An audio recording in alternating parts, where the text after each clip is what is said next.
Are you a businesswoman who is finding it challenging to get your ideas across and make a point? Welcome to Speakers Who Get Results with Elizabeth Bachman, a podcast dedicated to helping women get the visibility they want, whether making a speech or talking in a meeting. Every week, get valuable lessons from Elizabeth or learn from her roundtable conversations with experts and speakers on how to make a difference, not just a point. On to the show with your host, Elizabeth Bachman.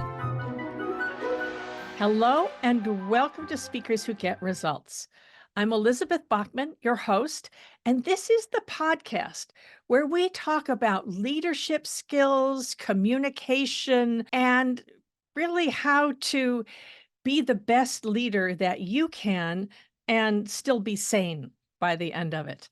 Before I get into my wonderful guest today, I'd like to invite you to see where your presentation skills are strong by taking our free 4-minute assessment at speakforresultsquiz.com. That's www.speakforresultsquiz.com. And that's where you can see where you're strong and where perhaps a little bit of support could get you the results you need and the recognition that you deserve. My guest today is Josh Copeland. And I'll have to say, Josh was really very helpful to me because I had a crisis.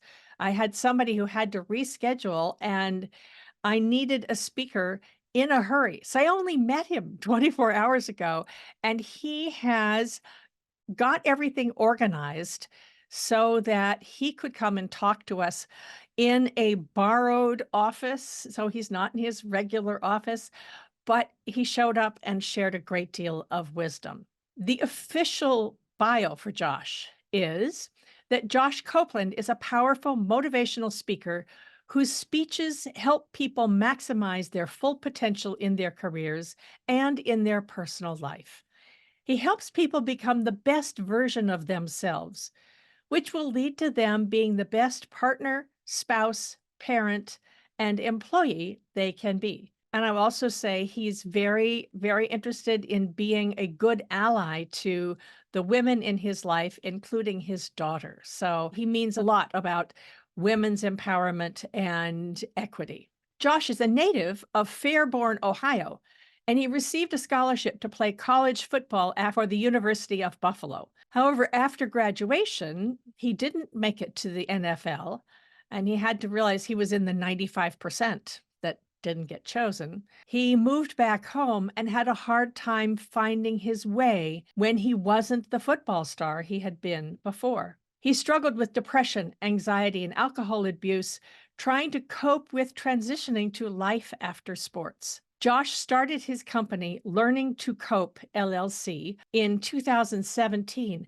and has impacted thousands of lives across the country with his message. Along with workshops and motivational speeches, he also offers trainings and professional development for businesses. He helps employers connect with their employees and helps bridge the gap between generations to make a healthy work environment for all. I had a delightful conversation with Josh. I'm so glad I met him, and we were definitely going to keep talking. So on to the interview with Josh Copeland. Josh Copeland, thank you so much for coming in and joining us on Speakers Who Get Results. Thank you for having me, Elizabeth. I'm excited. I'm really honored to be here, and I'm looking forward to our conversation. Me too. Well, I've so much that I've read about you and, about Josh Copeland Speaks and all of that. And I think, okay, this is someone who's got some serious wisdom to share. And I'm going to ask you about that. But before I start, let me ask you, who would be your dream interview? If you could interview someone who's no longer with us, who would it be? What would you ask them? And who should be listening? That's a great question. I love that question. If I had to interview somebody, one of my favorite people ever in history is Harriet Tubman. And Harriet Tubman is an American slave, or was an American slave, I should say. And I would ask her about the courage it took because she ran away and then she came back to free her friends, family, loved ones. So if I This interview is her, I would ask her, post-American Civil War, right? yes, yes, post-American Civil War, yes.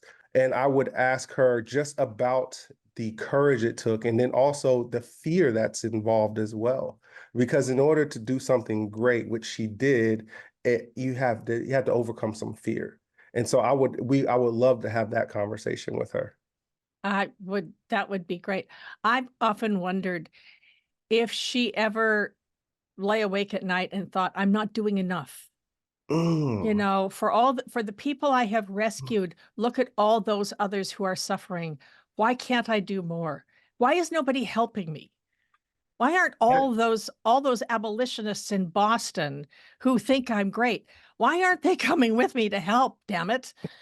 Yes, no, that's 100% right, and I think so. This is what I tell people, and I've learned this the hard way in my life. You can't help and save everybody, and Hmm. no matter how many people you help, no matter how many people you reach, there's always going to be some that you can't do, or that Hmm. won't go with you, or that are just not able to connect with, and so.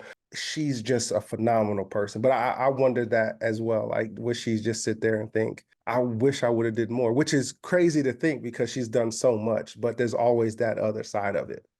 Yes, right. So let me ask you, you are a motivational speaker, having come from a background as a football player.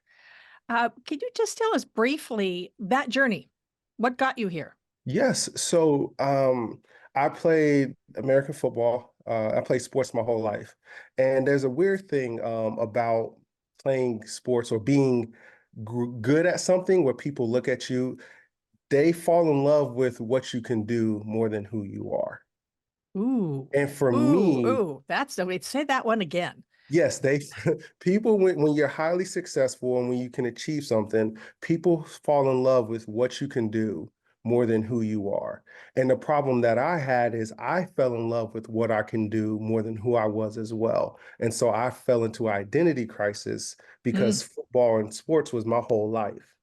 yeah. And after I graduated and I didn't make the NFL, the professional team league, I really struggled and I battled depression, anxiety, alcohol abuse. I had a DUI. I had a real scare with a panic attack from mixing drugs and alcohol.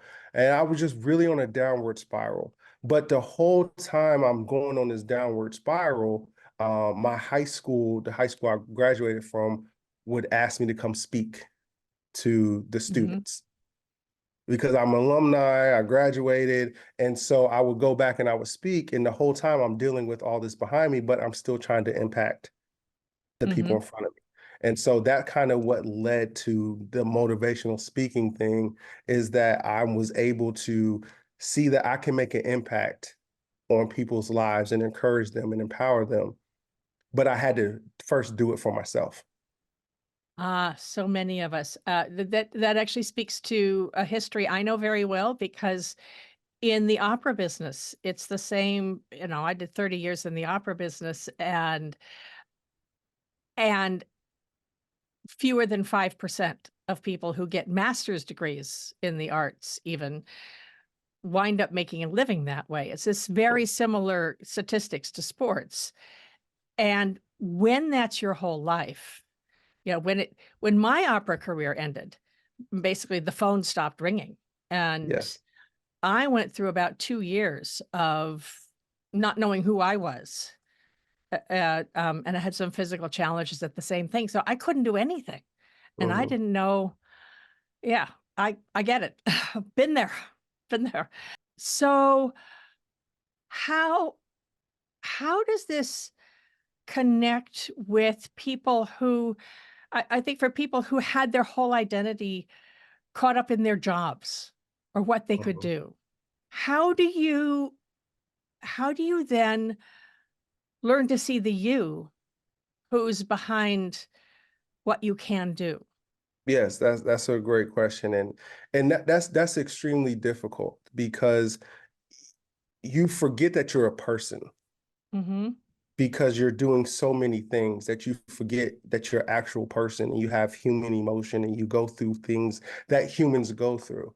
So there's a certain point that when you're so successful or you are doing so good at something that you in a way, you think you're above being a human. Mm-hmm.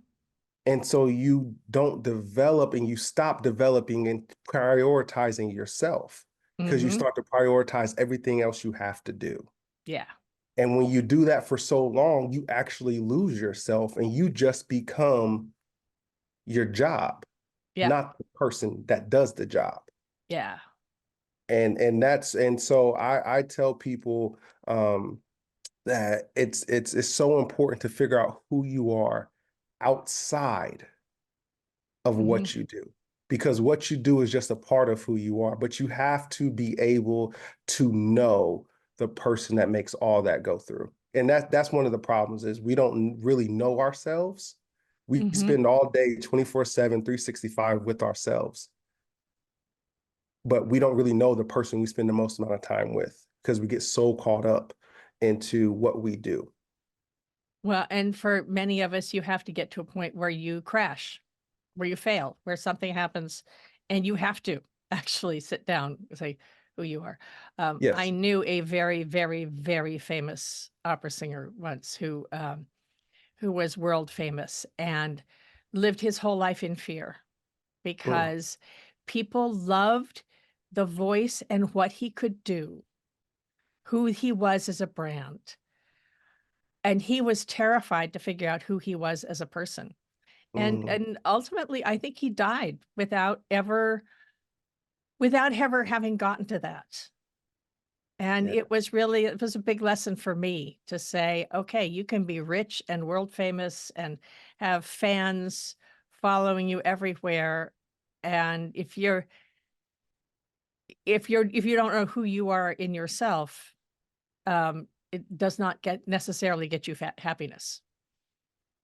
Yes, 100%. Yeah, happiness is something that's internal, Mm-hmm. and we so many times looks for external things and external validation to make us bring us happiness, but we realize all along that it's internal and it's up to us. And we don't when we are so successful at something, we forget that aspect of it. So talk to me a little bit more about being selfish in order to be selfless. Yes, and I and love that that's phrase. I I had to I that came to me when after my panic attack, and I was always the helper. So I was Mhm, always the one. I didn't drink alcohol in high school or college, and I was always the designated driver. So I was always the responsible one, if you will. mhm, And so when I had my panic attack and I was calling people and nobody was there to answer. It was mhm, 3 in the morning. I'm running down a college campus and nobody's answering the phone. And I get the next morning and I realize that I need to be selfish and take care of myself and do the things I need to do to make sure I'm fine before I can help other people. And so mhm, what be selfish so you can be selfless means is exactly that. So many times people think that being selfish is a bad thing. mhm, But sometimes you have to secure yourself first before you can help other people. And the mhm, perfect example of this is Harriet Tubman. Told you she's one of my favorite people. Like I said, she was an American slave. She ran away. She ran away. She had freedom, like she had it by herself.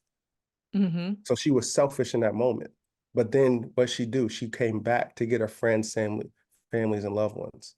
So she mhm. was selfish and then was able to be selfless.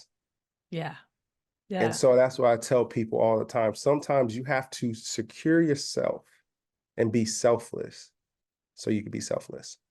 Well, and I think from Harriet Tubman, at least I know this from the movie, is that when she went back to her husband, he thought she was dead, so he had remarried. Hmm. Yeah, and it's like, Yeah. oh, it's not necessarily there if you go back for that. So Yes. she was living in a story which turned out not to be the same story, and she still kept going. Yes. Sometimes when you take the leap of faith and when you go do the things that you think you're called to do and that you know you're called to do. Sometimes you have to leave people behind, if you will. And Mm-hmm. sometimes when you come back at a better version of yourself, some people are not ready to receive that because they keep remembering you from the old version when you left, Right. if that makes sense. Yeah. And so you have to be willing to move forward, even if people still want to hold you in a certain box. How do you get the support then to do that? Because sounds like a very lonely thing. I think anyone who gets to do, at a certain stage in life, you've been through things like that. How do you recommend having the courage to ask for help? Where do you That's a find that big one. courage? Yes, that's a big one. And there's this growing up playing American sports, there was this big misconception that asking for help is a weakness. Mm-hmm. And that you're either mentally weak if you ask for help for mental health reasons, or you're physically weak if you ask for help. But it's this idea that you're weak, but actually asking for help is a strength. Mm-hmm. It takes a strong person to realize where they lack in and where they need help and to get the help. That's a strong individual. And so I would say you have to understand that you don't know it all Mm-hmm. and that there are people out there that do, even when it comes to yourself. Like I said, we don't really know ourselves Mm-hmm. in that complete way. And there are people that can help you figure out who you are and become the best version of yourself. So the first step is just doing it, if that makes like it Yeah. sounds like an easy thing, but I know it's not. But it sounds so easy when you say, oh, just go ask for help. But that's what it comes down to is, and you talked about it. Sometimes we ask for help when it's too late, when we've already crashed. Uh-huh. When we're already at the bottom of the hill, when we're already at the bottom of the pit, then we ask for help. But it sometimes you have, if you know you're spiraling out of control, Mm-hmm. that's when you ask for help to be preventative maintenance. Well, and the people who love you, many of them love you more if they're allowed to help. If you let them 100%. in enough Yes. to say, will you help me? And that can be hard to do because now you have to overcome some preconceived notions of that person and they have to Mm-hmm. overcome some preconceived notions of you. So there's some vulnerability in asking Mm-hmm. for help because now you're exposing the softest, most vulnerable side of you that needs help. And that can be scary because now you're leaving your vulnerability in somebody's hands.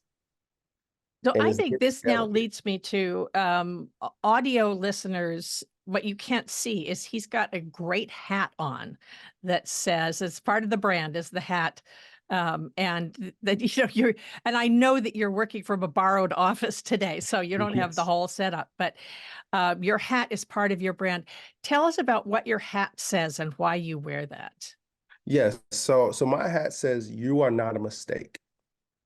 Mm-hmm. And I heard a coach say this one day and it changed my whole perspective. Because so many times, especially if you are have a lot asked of you, Mm-hmm. especially if you are in a position with a lot of responsibility, a team leader, a manager, or whatever the case may be, there's a lot asked of you. And sometimes you may feel like if you make a mistake, everything's going to start crumbling down. Oh, So then yeah. it makes it feel like you are the mistake, Yeah, a lot of women And especially so, think it's not, women and minorities think it's not safe to make a mistake because then that proves that everybody who looks like you yes, makes those mistakes. yes, We're yes, getting better about that as a society, but it's still out there.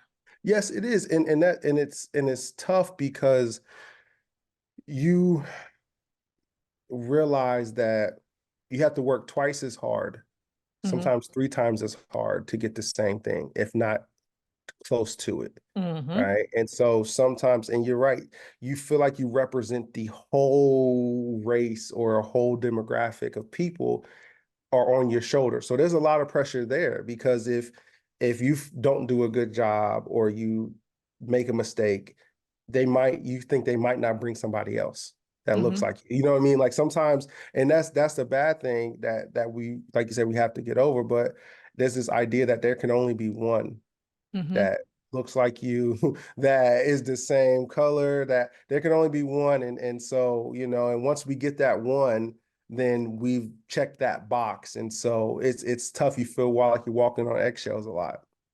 Mm-hmm. But it makes you a better person. And it makes you a stronger person once you get, it's a myth. It's one of those myths that we get saddled with, where maybe 10% of it's true. And I've had several conversations on this podcast with very smart people who've then I've said, okay, so how do you, what do you do if you're the one who screwed up? Mhm. I am being a recovering perfectionist myself. And, I always thought I had to be perfect. And it took me a Mhm. long time to learn to be vulnerable, and that sometimes there is a mistake you can't fix. You Yes. just have to move on. And I- in the bad days at 3 o'clock in the morning, I remember every single one of them. But then I just try not to go there again. Mhm. So Josh, you've got you talk often about being the leader your team deserves, which I Mhm. have a feeling involves all of this. Talk to me more about that. What do you mean by that? And what can we actually do? Yes, that's a great question. I love talking to leaders about being the leader that the team deserves, and I circle it back. The first thing I do is I circle it back to being the person that you deserve, Mm, because I think okay. that everything starts with you. And if you can become the best version of yourself, whatever that looks like for you, that will allow you to become the best leader. That will Mm, allow you to become the best spouse. That will allow you to become the best mother. And it all starts with you. And so many times we neglect the person that makes all these things happen. And so when I talk about these things, I circle it back to, are you doing the things that will make you the best leader for yourself? And then mm-hmm, once you do those things, whatever that looks like, now you can become the best leader for your team. mm-hmm. I just suddenly had a flash of my mother who used to say, "Do as I say, not as I do." Like okay. So tell us, Beth, how can we then, if we're trying to be the best person we can be, Hmm. how do we then step forward and be a leader? Be the best person. You can be the best person you can be and still not lead. Yes. Yeah. So where does that come in? Yes. And so I firmly believe, and this is just me. I believe that leaders, some people are born natural leaders, but leadership is a skill that you can develop. Mm-hmm. And so with once you kind of tackle your own things that's holding you back, like becoming the best version of you, that will allow you then to be able to learn the skill of leadership, learn the skill of communication, learn the skill of accepting constructive criticism. Listening, yes. Uh-huh. Yes, listening.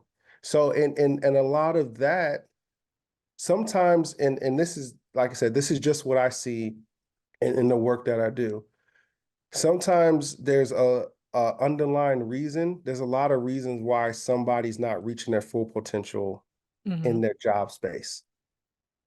And sometimes a lot of it deals with stuff outside of the workplace, and deals with either at home, or deals with their kids, or deals with something that is taking your mind off of that. So that's why I say, once you start with developing that and handling who you are as a person, and managing that things, then Mm-hmm. it's easier to say, okay, well, now let me go take this class. Let me learn how to do this leadership training. Because once, and I could be wrong, but correct me if I'm wrong. I think once, if you have a lot of things going on in your life that are you're not addressing, if somebody gives you constructive criticism, you feel like it's a personal attack. Yes. And Mm-hmm. so, and it's not that necessarily what they're giving you, it's what you're dealing with. And now this is just somebody else who's telling me I'm doing something wrong, as opposed to taking it and saying, you know what, you're actually right. I could do this a little bit better, and let me work on that. I hope that makes sense. Yeah, yeah. Another thing I would think, and I'd be curious how you address this, is also recognizing that what works for you isn't necessarily going to work for everybody else. Oh, that's a big part about being a leader is understanding how everybody learns and how everybody works the best. And I mean, being part of teams my whole life, you have to manage people and you have to be able to say what works for you may not work for them. And I have to, as a leader, you have to be able to balance that, and you have to know your subject matter so well that you can teach it and explain it in different ways to different people who learn different ways, Well, or and to pull the also to most out of accept people. that their solution might not be the one that you would have done, but as long as it gets the job done, that works. I imagine you have some lessons from your years in a team and your years in sports that translate to now to business. Yes, yes. You talking about me personally, business, or just in general? Just like in general, things Yes. that you've learned on a team that so I was never very good at team sports, so that's something that's I tried to learn from people who learned that. Because I was better with the solo sports, so or the teamwork of creating an opera that I could do, but Yes. there must be things like learning to rely on others hmm and when to take charge and when not. Yes. Yes, there's a lot of correlation between sports in general, and life and business, Mm-hmm. and part of being a team is understanding that I have a job and they have a job. Mm-hmm. I'm not trying to do their job, and I'm trusting that they're going to do their job, and they're trusting that I'm gonna do my job, and I'm gonna hold them accountable. So there's an accountability factor, a part of that translates really well in business, because in business I have to hold you accountable for what you do and say. And so there's these individual, a team sport, yes, it's a team. Everybody has a goal, just like a business. Everybody has a goal to hit certain metrics or numbers or things like that. But this also individualized because you have to do your job to the best of your ability, Mm-hmm. and then trust that the next person's doing their job to the best of their ability. And that's how you move forward as a team. So as a leader, you have to be able to realize the full potential in somebody and how to Mm-hmm. bring that out so they can be the best version at that, whatever their position or whatever their title is, their job title, to help the whole company grow. Mm-hmm. I love that. I know you work a lot with young people. How young is too young to learn about leadership? In You're never too young. You could teach. I have a 3-year-old daughter, and so with her, I'm teaching her about leadership by leading by example. Mm-hmm. So you could teach a kid to lead by example, just by, and once again, control. I talk a lot about controlling what you can control. So for Uh-huh. her, it's controlling what you say and what you do, and teaching her that there's certain things to say and not say, and lead by example, no matter what her friends are doing. And Mm-hmm. then it trickles up. In high school, you could talk about leading by example and bringing others along and encouragement. And then in the job world and the working world, it brings in a whole lot of life experience on balancing life when you leave home. How do you do that in an effective way to make sure that you're a leader at home and in the workplace? So it's never too young to learn about being a leader. Mm-hmm. I was hoping you would say that. Good. So, Josh, this has been really interesting and fun. Could you leave us with one concrete thing we could do? So we get to the end of the podcast and you think, I'm going to be the best leader I can, the leader that my team deserves. Mhm. Where should we start? One thing to start with. I think I'm gonna give you kind of two, and they go hand in hand, Okay. if that's okay. That's two is even better. Okay. I'm gonna kind of give you two, and they kind of go hand in hand. So the first way to start is, I think you have to identify and answer in yourself, where do you want to go? Mm-hmm. What is your version of being a leader? What does that look like for you and your company? And then once you identify that, because clarity, have to be clarity, Mm-hmm. have to get clarity. So clearly identify what that is that you're looking to achieve. And then tag in, why do you want to achieve it? Because I think the why is just as important as the what. Mm-hmm. Because most people just stop with, okay, I want to do this, or this is how. So identify what do you want to do? Which direction do you want to go in your career, or where do you want to take the team? Why do you want to do that? And then how can you make that possible? So it's like 3 steps, and you just write all that down. I'm big on journaling. And and I say that very vaguely because it's different for everybody. You talked Mm-hmm. about what works for one person doesn't work for somebody else. And so by identifying the what, why, and how, that will cover no matter what your position is, if you can do those things. And I would add to that it's okay to be ambitious. So many of 100%. us grew up being told that, well, don't brag. Yeah, no, the one that I grew up with was good girls don't brag. And, it's okay to be ambitious. And as you're ambitious, what can you think about the impact you can make Mm, if you've achieved this step? yes. And it doesn't have to be, you don't have to get to CEO. You can make Hmm. impact on the way. I often think that recognition is one of the basic human needs, and it's one of the ones that women aren't supposed to acknowledge. So it's okay to be ambitious and then be smart about it. How are you going to get there? How are you going to get there without alienating people? Because society says women aren't supposed to be ambitious. Mm. This is one of my rants. So No, go ahead. this is a sore point for me. Yes. Yeah, very, very interesting. Well, Josh, thank you so much for jumping in at the last minute. I'm really glad we got a chance to talk. We only met 2 days ago and put this together, and it's a really great conversation. We'll put all your contact information in the show notes, and thank you so much. So, dear listeners, this has been Speakers Who Get Results. If you enjoyed this conversation, tell your friends, share the episode, subscribe to us on YouTube or whatever app. Actually, subscribe to us on Apple Podcasts, because that's the one that people count. Please leave us a good review, spread the word. And in the meantime, I will see you on the next one. We have just concluded another great episode of Speakers Who Get Results with your host, Elizabeth Bachman. If you got value from today's episode, please feel free to share us with your friends and colleagues. You may also visit elizabethbachman.com for additional resources. Be sure to tune in every week for new episodes, and thanks for tuning in.